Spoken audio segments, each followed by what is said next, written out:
नमस्कार मित्रों, मेरा नाम है सनी कटोच और मॉडर्न हिस्ट्री की सीरीज़ में लेक्चर 5 में मैं आपका स्वागत करता हूँ। आज नववर्ष का पहला दिन है और नववर्ष की मैं आप सबको हार्दिक बधाइयाँ आप सबको देता हूँ और ये आशा करता हूँ कि आप सब लोग, सब स्टूडेंट्स, सब लर्नर्स इस साल अच्छे से पढ़ाई करेंगे और नई-नई चीज़ें आप लोग इस साल सीखेंगे। इंसान को हमेशा सीखते रहना चाहिए और उसी क्रम में हम आज मॉडर्न हिस्ट्री का लेक्चर 5 डिस्कस करेंगे। लास्ट लेक्चर में हमने rise of regional powers discuss किया था कि जैसे ही सेंट्रलाइज्ड मुगल रूल हमारा वीक होता है, उसके बाद रीजनल पावर्स जो हैं वो स्ट्रांग होने लगती हैं। और मैंने आपको बोला था कि ये रीजनल पावर्स के बारे में हम थोड़ा डिटेल में पढ़ेंगे। उसी क्रम में पहली जो रीजनल पावर के बारे में हम पढ़ने जा रहे हैं वो है बंगाल। बंगाल का कॉन्क्वेस्ट कैसे किया ब्रिटिशर्स ने, उसके बारे में देखेंगे। और उसके बाद अगर ये वीडियो ज़्यादा लंबी नहीं हुई तो हम एंग्लो मैसूर वॉर्स को भी आज ही डिस्कस करेंगे इसी वीडियो में। ठीक है, तो वीडियो शुरू करते हैं। अब बंगाल के बारे में आप लोग पहले कुछ चीज़ें समझ लो कि बंगाल इतना इम्पोर्टेंट था क्यों। बंगाल की इम्पोर्टेंस का कारण क्या था? पहली चीज़ तो ये है कि बंगाल जो अभी आप वेस्ट बंगाल देखते हो उतना सा ही बंगाल नहीं था।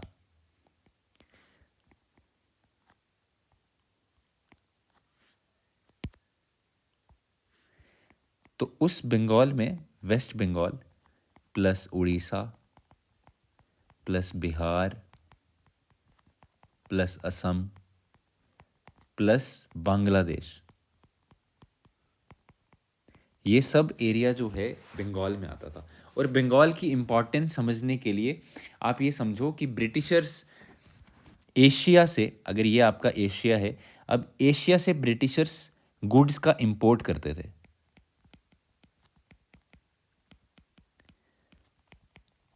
ठीक है, और ये ब्रिटिशर्स जो गुड का इंपोर्ट करते थे एशिया से, इस गुड्स का 60% हिस्सा जो है वो बंगाल से आता था। समझ रहे हो? 60% हिस्सा जो है इन गुड्स का वो बंगाल से आ रहा है। तो बंगाल कितना इंपॉर्टेंट है, बंगाल का ट्रेड कितना अच्छा था, वो आप सबको, आपको इस स्टैटिस्टिक्स से पता चल रहा होगा कि 60% ट्रेड जो है, 60% जो इंपोर्ट है गुड्स का जो एशिया से हो रहा है वो बंगाल से आ रहा है। ठीक है, और बंगाल को प्रॉस्परस बनाने में सबसे बड़ा रोल प्ले किया मुर्शिद कुली खान ने। ये नाम आपको हमेशा याद रखना है, मुर्शिद कुली खान, जिन्होंने बंगाल को एक इंडिपेंडेंट किंगडम भी बनाया।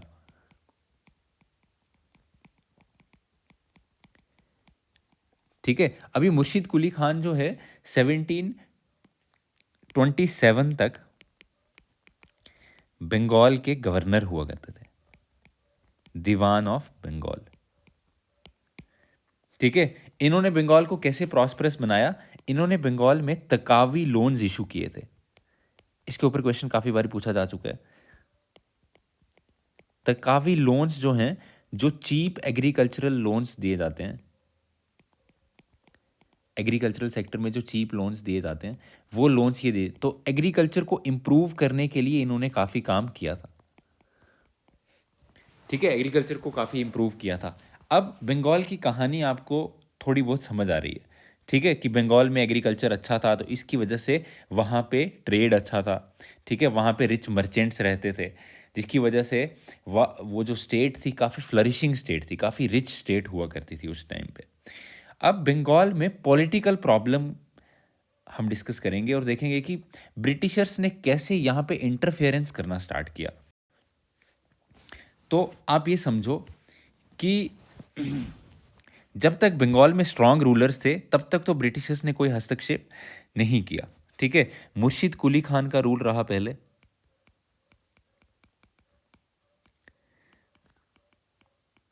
मुर्शिद कुली खान के बाद रूल करने आए इनका सन इन लॉ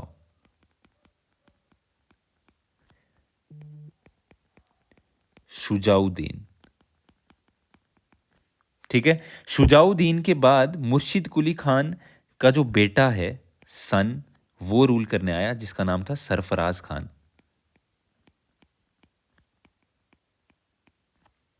अब ये जो सरफराज खान था, he was a weak ruler. अब because he was a weak ruler तो इसको मरवा दिया, ही वॉज किल्ड। किसने मरवाया? अलीवर्दी खान ने। ठीक है, अलीवर्दी खान ने इसको मरवा दिया। अब ये जो अलीवर्दी खान ने इसको मरवाया था, एक बैटल हुई थी, इस बैटल के ऊपर कभी कभी क्वेश्चन आ जाता है, बैटल ऑफ गिरिया। जिस बैटल में अलीवर्दी खान ने सरफराज खान को हराया, और रूलर कौन बन गया?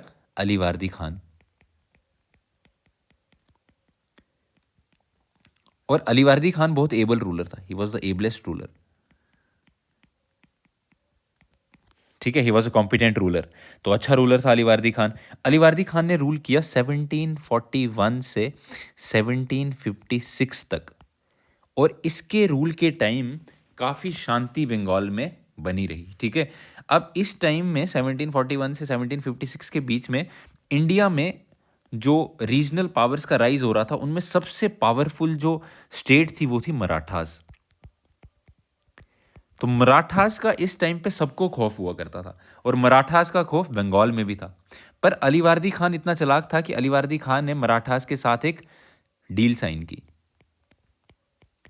और उसमें ये बात की कि भाई आपको देखो, मराठास जहां पे भी अटैक करते थे ना, वहां पे चौथ या सरदेशमुखी नाम के टैक्स लिया करते थे। चौथ और सरदेशमुखी। ठीक है, अब अलीवर्दी खान ने क्या किया, मराठास के साथ एक डील साइन की, और इनको बोला कि भाई आपको टैक्स चाहिए ना, आप हमसे टैक्स ले लो, लेकिन आप यहाँ पे अटैक मत करना, क्योंकि मराठास जहाँ पे भी अटैक करते थे तो वो सिर्फ उस एरिया से टैक्स ही कलेक्ट नहीं करते थे, उस एरिया को पूरा डिस्ट्रॉय कर देते थे। तो वो डिस्ट्रक्शन से अलीवर्दी खान ने बंगाल को बचाया। ठीक है, इनके साथ डील साइन की कि भाई हम आपको टैक्स प्रोवाइड कर देंगे जितना आपको चाहिए, आप जो है हम पे अटैक नहीं कीजिएगा। तो मराठास ने अलीवर्दी खान के टाइम पे बंगाल पे अटैक नहीं किया। अब अलीवर्दी खान जो है, उसके बाद रूल करने आता है इसका ग्रैंडसन, जिसका नाम था सिराजुद्दौला।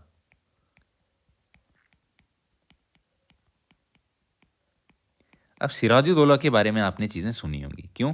क्योंकि भाई फर्स्ट बैटल ऑफ प्लासी सबने सुन रखी होती है। फर्स्ट बैटल ऑफ प्लासी में हम सब पढ़ते हैं कि सिराजुद्दौला की लड़ाई हुई थी। तो सिराजुद्दौला कौन है? एक यंग लड़का है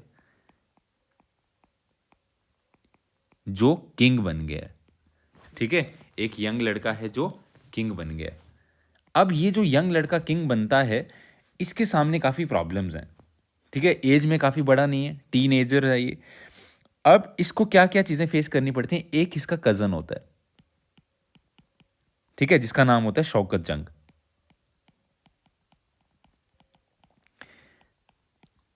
ठीक है, वो इससे चिढ़ता था। दूसरा, इसकी एक आंट होती है घसीटी बेगम, उसको इससे बड़ी प्रॉब्लम थी।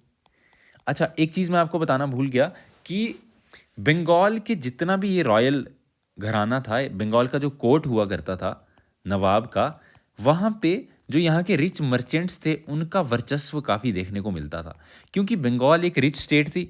ठीक है, तो वहाँ के जो रिच बैंकर्स थे, मर्चेंट बैंकर्स थे, ट्रेडर्स थे, उनका वहाँ पे काफ़ी इन्फ्लुएंस हुआ करता था। उन्हीं रिच मर्चेंट्स में सबसे इंपॉर्टेंट थे जगत सेठ ब्रदर्स।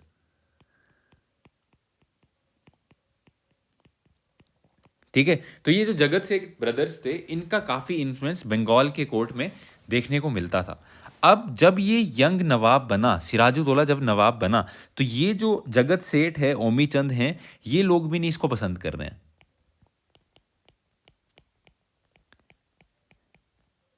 जगत सेठ और ओमी चंद, ये लोग भी नहीं चाह रहे कि भाई ये छोटे से लड़के की बात हम माने। अच्छा, जो यहाँ पे बंगाल का आर्मी कमांडर है इनका, जिसका नाम है मीर जाफर, वो भी अपोज कर रहा है इसको।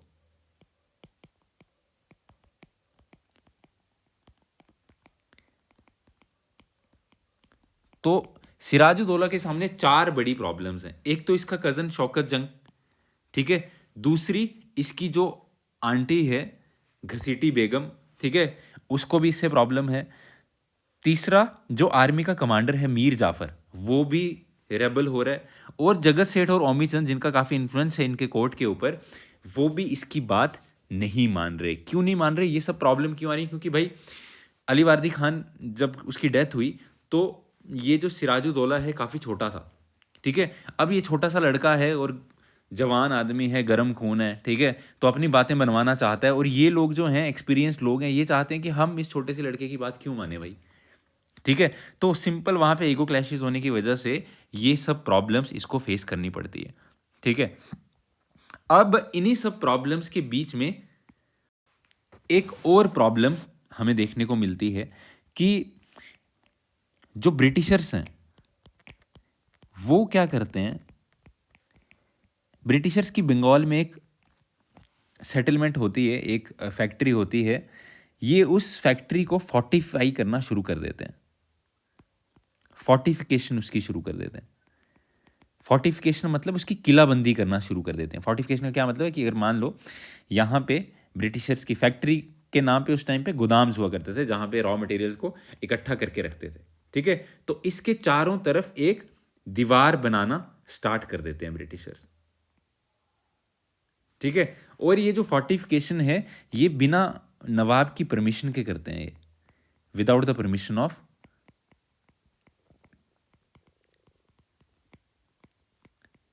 नवाब।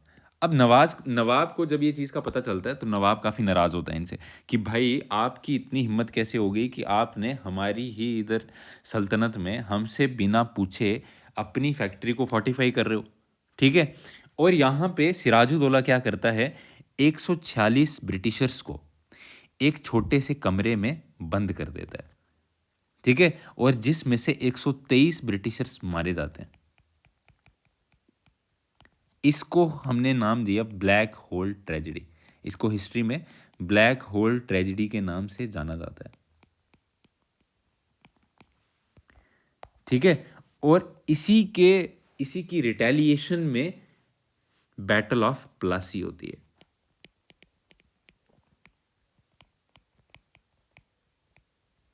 सेवनटीन 1757 में। और 1757 में ब्रिटिशर्स अंडर रॉबर्ट क्लाइव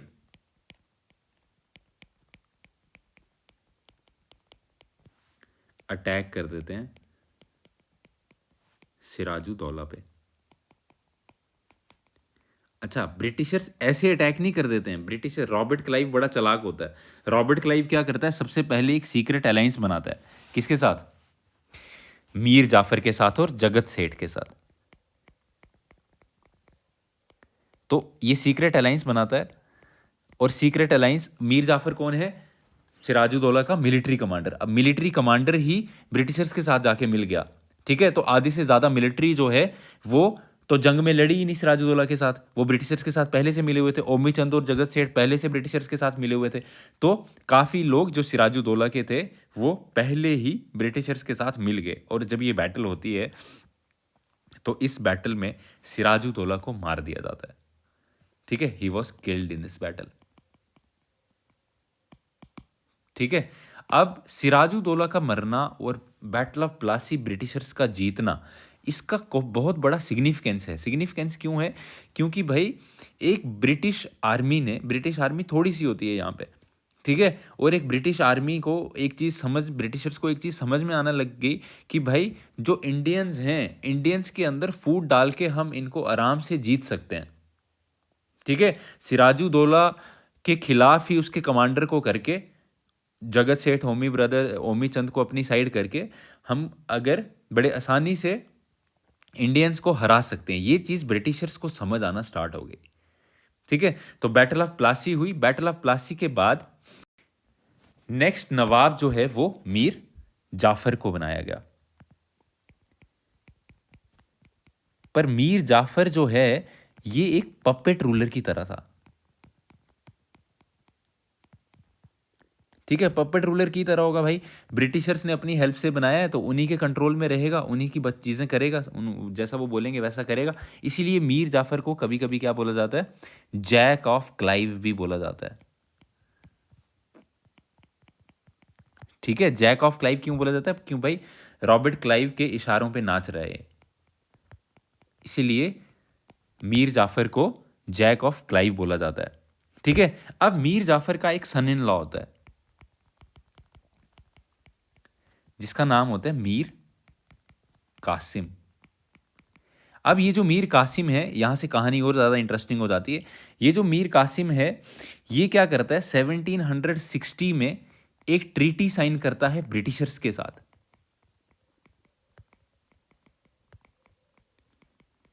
क्योंकि भाई ये नवाब बनना चाहता था। ठीक है, सब लोगों की एस्पायरेशंस होती हैं, सब लोग नवाब बनना चाहते हैं, मीर कासिम भी नवाब बनना चाहता था। तो इसने क्या किया, 1760 में ब्रिटिशर्स के साथ एक ट्रीटी साइन की। अच्छा, ये ट्रीटी में किया क्या, क्यों साइन की उन्होंने ट्रीटी? क्योंकि मीर जाफ़र को ये लगने लगा था, मीर जाफ़र काफ़ी परेशान हो गया था ब्रिटिशर्स के ओवर कंट्रोल से, क्योंकि पूरा रूल जो है वो ब्रिटिशर्स जो है वो बंगाल को पूरा कंट्रोल करने की कोशिश कर रहे थे, और इससे मीर जाफ़र तंग आ गया था। मीर जाफ़र को एक चीज़ समझ आने लगी कि भाई ये ब्रिटिशर्स का ऐसे नहीं चलेगा, ऐसे तो मुश्किल हो जाएगा काम करना, रूल करना ऐसे मुश्किल हो जाएगा। तो मीर जाफ़र ने क्या किया, मीर जाफ़र ने सोचा कि मैं डच के साथ इंग्लिश के खिलाफ एक कॉन्स्पिरेसी करता हूँ। ठीक है, उनके साथ में, क्योंकि इनको इसको पता था कि जो डच हैं उनकी ब्रिटिशर्स के साथ नहीं बनती है, तो मैं डच के साथ कुछ करके इनको यहाँ से भगाऊंगा। ठीक है, अब कंपनी को ये चीज़ पता चलती है, और कंपनी क्या करती है, 1760 में एक ट्रीटी साइन करती है मीर कासिम के साथ। और मीर कासिम जो है वो कंपनी को बोलता है कि भाई ठीक है, मैं आपको बुर्दवान, मिदनापुर और चिटागोंग जो है आपको दे दूंगा। ठीक है, मतलब अपनी कोई बंगाल की कुछ प्रोविंसेस, अगर आप मेरे को नवाब बनाओगे तो बंगाल की कुछ प्रोविंसेस में आपको दे दूंगा। ठीक है, अब ब्रिटिशर्स बोलते हैं ठीक है, हम जो है तुझे नवाब बना देंगे। तो ब्रिटिशर्स जो है मीर कासिम को अगला नवाब बना देते हैं। अब मीर कासिम जो है वो ही सबसे चालाक इंसान होता है, he was one of the ablest nawabs. और ये सबसे पहला काम नवाब बनते ही क्या करता है, कैपिटल को शिफ्ट करता है। कहाँ शिफ्ट करता है कैपिटल को? हाँ, कैपिटल को शिफ्ट करता है मुर्शिदाबाद से लेके मुर्शिदाबाद टू मुंगेर। क्यों कैपिटल शिफ्ट करता है? क्योंकि भाई मुर्शिदाबाद जो है वहाँ पे ब्रिटिशर्स का इन्फ्लुएंस काफ़ी है, और ये चाहता था कि मैं ब्रिटिशर्स के इन्फ्लुएंस से कहीं दूर जाके अपनी कैपिटल बनाऊं। तो ये क्या करता है, कैपिटल शिफ्ट करता है टू मुंगेर, जहाँ पे कम से कम इन्फ्लुएंस इसको फेस करना पड़ेगा, किसका? ब्रिटिशर्स का। ठीक है, ये इसका सबसे चालाक मूव जिसको हम बोल सकते हैं, ये इसका होता है। ठीक है, अब 1764 में अब ब्रिटिशर्स को ये चीज़ समझ आने लगती है कि भाई ये मीर कासिम तो बड़ी टेढ़ी चीज़ है। ठीक है, अब मीर जो मीर कासिम है ये तो हमारे साथ चाल चल रहा है। ठीक है, अब मीर कासिम क्या करता है, मीर कासिम को भी ये चीज़ समझ आ गई थी कि भाई ये जो ब्रिटिशर्स हैं अगर ये यहाँ पे रहे बंगाल में तो ये हमारा जीना हराम कर देंगे। ये ना ही हमें हमारी पॉलिटिक्स सही से चलने देंगे, ना ही कोई इकोनॉमी हमारी सही से चलने देंगे।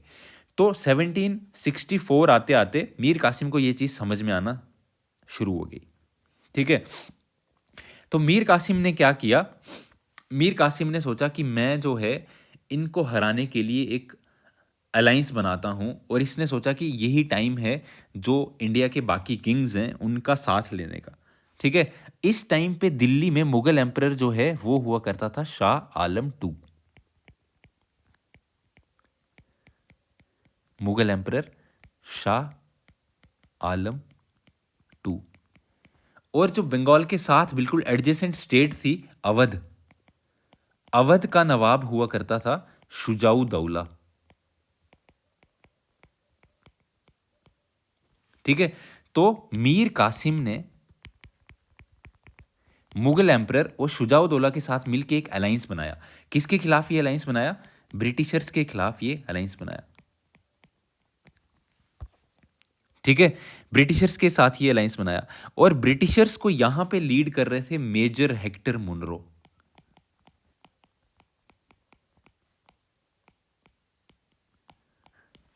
ठीक है, और 1764 में एक बैटल होती है जिसका नाम है बैटल ऑफ बक्सर, और इस बैटल में British army combined forces, Bengal की, दिल्ली की और अवध की कंबाइंड फोर्सेस को ब्रिटिशर्स हरा देते हैं।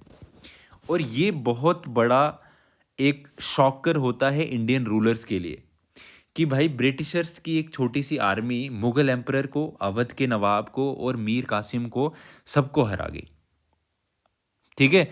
और ब्रिटिशर्स को इस बैटल ऑफ बक्सर के बाद एक चीज़ समझ में आ जाती है कि भाई इंडिया में अब किसी को भी हराना हमारे लिए मुश्किल काम नहीं है। इतना कॉन्फिडेंस उनको आ जाता है क्योंकि मुगल एम्परर को हरा दिया उन्होंने। ठीक है। क्यों हार गए ये, इसके पीछे बहुत सारे कारण। इनके पास ऐसी मिलिट्री लीडरशिप नहीं है जैसी मेजर हेक्टर मुनरो के पास है।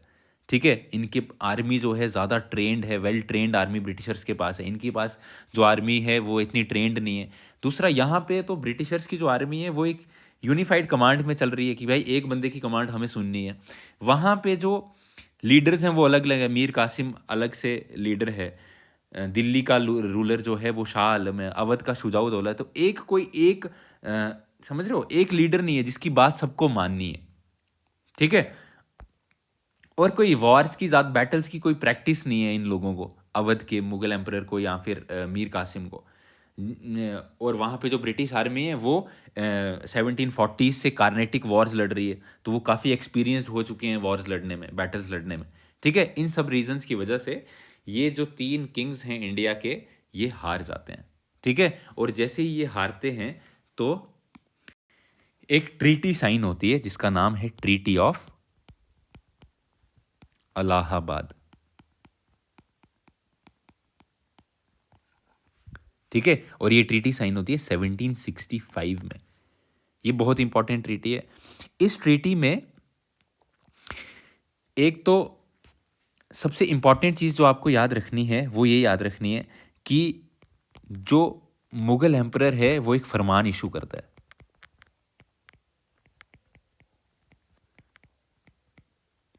और उस फरमान में दीवानी राइट्स जो हैं मिल जाते हैं ब्रिटिशर्स को। कौन कौन से रीजन के? बंगाल, बिहार एंड उड़ीसा। बंगाल, बिहार और उड़ीसा के दीवानी राइट्स ब्रिटिशर्स को मिल जाते हैं। अब ये दीवानी राइट्स क्या हैं? ये रेवेन्यू कलेक्टिंग राइट्स हैं। अब ध्यान से समझो कि जो एक प्राइवेट कंपनी है, ब्रिटिश ईस्ट इंडिया कंपनी एक प्राइवेट कंपनी है, ठीक है, जो यहाँ पे ट्रेड करने आई है, उसको यहाँ पे क्या मिल रहा है? Revenue collecting rights. ये ऐसा ही है कि कल को अंबानी आपसे टैक्स लेना स्टार्ट कर दे। समझ रहे हो कि एक ट्रेडिंग कंपनी को रेवेन्यू कलेक्टिंग राइट्स मिल गए बंगाल, बिहार और उड़ीसा के। सबसे इंपॉर्टेंट चीज है ये ब्रिटिशर्स के लिए। ठीक है। इससे पहले इनको कौन से राइट्स? इनको सिर्फ ट्रेड, ये लड़ते थे किसके लिए लड़ते थे? ये ट्रेडिंग राइट्स के लिए लड़ते थे ये, कि भाई हमें यहां पे फ्री ट्रेड कर दो, हमारे लिए इस एरिया में हमें फ्री ट्रेड कर दो, हमारे ऊपर टैक्स मत लगाओ, इस चीज़ के लिए हमें यहाँ पे ट्रेड करने दो, इस चीज़ के लिए लड़ते थे। बट अब इनको क्या मिल रहा है देख रहे हो आप? इनको रेवेन्यू कलेक्टिंग राइट्स मिल रहे हैं। ट्रेड तो काफ़ी पीछे रह गया अब। ठीक है। मतलब धीरे धीरे एक प्राइवेट कंपनी जो है वो एडमिनिस्ट्रेशन में घुस रही है। अब एक प्राइवेट कंपनी जो सिर्फ ट्रेड करने आई थी, अब यहां पे क्या करने लगी है? एडमिनिस्ट्रेशन में घुसने लगी है। ठीक है। और भी इसमें कुछ चीजें हुई थी ट्रीटी ऑफ इलाहाबाद में, जैसे इलाहाबाद और कारा जो है वो शाह आलम टू को दे दिया गया। ठीक है। उसके बाद 50 लाख जो है वो कंपनी को दिया गया शुजाउद्दौला के द्वारा, और शाह आलम टू को बोला कि आप जो है वो कंपनी को 53 लाख जो है वो पे करोगे एज निजामत फंक्शंस। निजामत फंक्शंस क्या हैं? देखो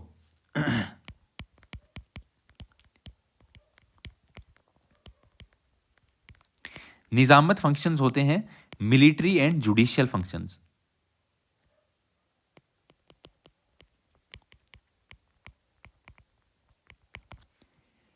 ठीक है।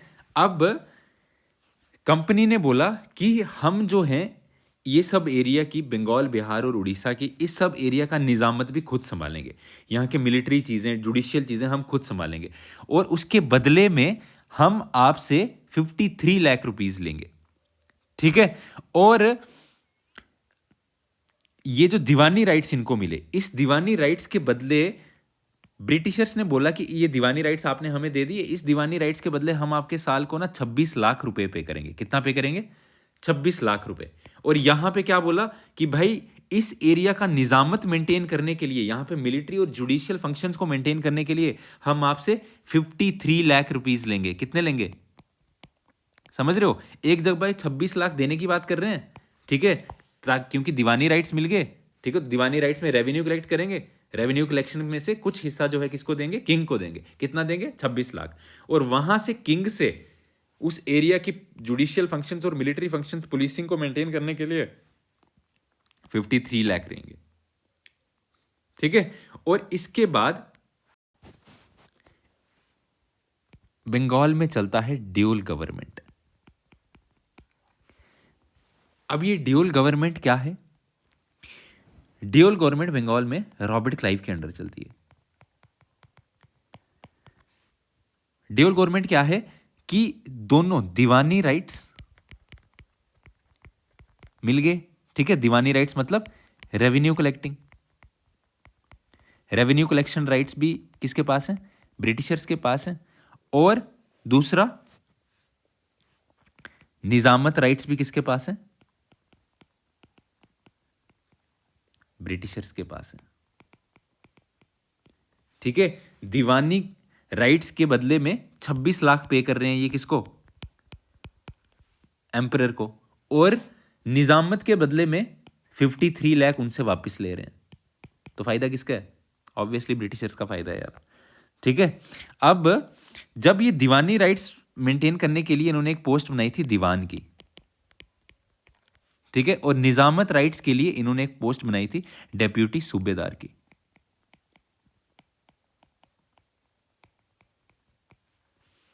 ठीक है। और ये ड्यूल गवर्नमेंट का सिस्टम 1765 से लेके 1772 तक बंगाल में चलता है। और इसके चलते बंगाल की बुरी हालत कर दी जाती है। वैरन हेस्टिंग्स 1772 में आके इस सिस्टम को खत्म करते हैं।